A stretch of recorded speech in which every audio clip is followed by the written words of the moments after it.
Assalamualaikum warahmatullahi wabarakatuh. Halo semuanya, perkenalkan saya Sandra Francisca dengan NIM 1242100102 PAUD 1D semester 1 UIN Sunan Gunung Jati Bandung.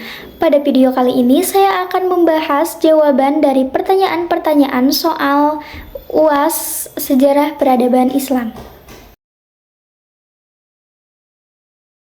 Sinkretisme adalah suatu proses perpaduan yang sangat beragam dari beberapa pemahaman, kepercayaan, aliran-aliran agama.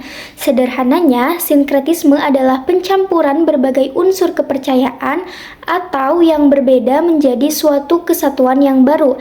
Proses ini sering terjadi ketika dua atau lebih budaya bertemu dan saling mempengaruhi. Sinkretisme juga dapat memberikan pengaruh yang sangat signifikan terhadap masyarakat lokal baik secara positif maupun negatif, seperti pembentukan budaya baru, toleransi dalam kerukunan, adaptasi budaya, konflik dan perpecahan, serta pelemahan nilai-nilai agama. Arab Spring atau musim semi Arab adalah serangkaian demonstrasi, protes, dan perang sipil yang terjadi di sejumlah negara Arab pada tahun 2010 dan 2011. Beberapa faktor utama yang memicu peristiwa ini adalah yang pertama yaitu korupsi dan pemerintahan yang otoriter, tingkat pengangguran yang tinggi, kesenjangan sosial, harga pangan yang tinggi, pengaruh dari media sosial. Nah, Islam moderat juga memiliki beberapa motif utama, antara lain yang pertama yaitu motif dari Islam moderat. Yang pertama, menghindari ekstremisme, mempromosikan toleransi, membangun masyarakat yang damai, menjembati perbedaan, menyesuaikan Islam dengan perkembangan zaman.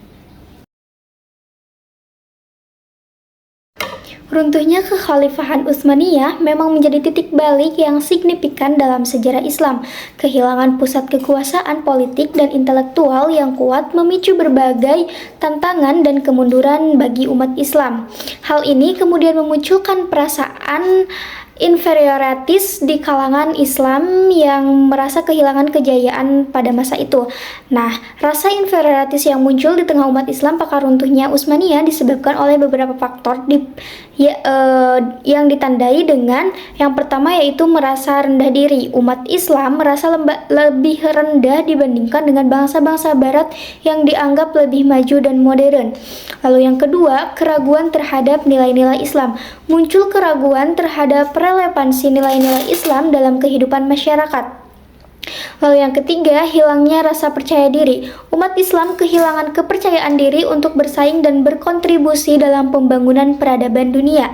Lalu yang keempat, munculnya sikap apatis. Nah, di sini tuh banyak umat Islam yang merasa putus asa dan tidak memiliki motivasi untuk berbuat sesuatu. Penaklukan Konstantinopel oleh Kesultanan Utsmaniyah pada tahun 1453 merupakan peristiwa bersejarah yang memiliki dampak sangat signifikan bagi dunia. Berikut beberapa alasan mengapa penaklukan ini begitu penting. Yang pertama yaitu karena simbol kekuasaan, yang kedua konektivitas strategis, yang ketiga pusat budaya dan agama, dan yang terakhir pemicu ekspansi Utsmaniyah. Nah, selanjutnya setelah mencapai puncak kejayaan pada abad ke-17, Kesultanan Utsmaniyah mulai mengalami kemunduran. Beberapa faktor yang berkontribusi terhadap kemunduran ini antara lain yaitu yang pertama terjadinya korupsi dan inefisiensi.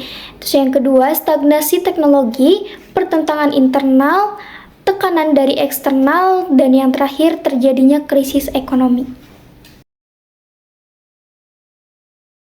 Munculnya dinasti-dinasti kecil dalam sejarah Islam, khususnya pada masa kekuasaan Bani Abbasiyah, merupakan fenomena yang kompleks dan dipengaruhi oleh berbagai faktor. Dinasti-dinasti kecil dengan kekuatan lokal yang sering terlibat dalam peperangan yaitu dinasti Aghlabiyah, dinasti Tuluniyah, dinasti Hamdaniyah, dinasti Idrisiyah, dan dinasti Safariyah. Sejarah peradaban Islam memiliki implikasi yang sangat mendalam terhadap pemahaman dan praktik moderasi beragama. Peradaban Islam yang panjang dan kompleks dengan berbagai dinasti, aliran pemikiran, dan interaksi dengan berbagai budaya membentuk landscape keagamaan yang kaya dan beragam. Berikut ini adalah beberapa implikasi dari sejarah peradaban Islam terhadap moderasi beragama.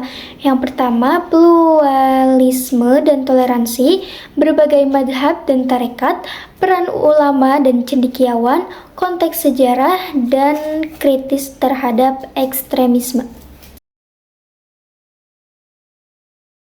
Pembelajaran sejarah peradaban Islam memberikan kita banyak pelajaran berharga yang dapat membentuk sikap kita dalam kehidupan sehari-hari, seperti pentingnya toleransi dan kerukunan, terbuka terhadap perbedaan, menghormati ulama dan cendekiawan, lalu pentingnya menuntut ilmu, pentingnya ilmu pengetahuan, dan menghargai warisan budaya.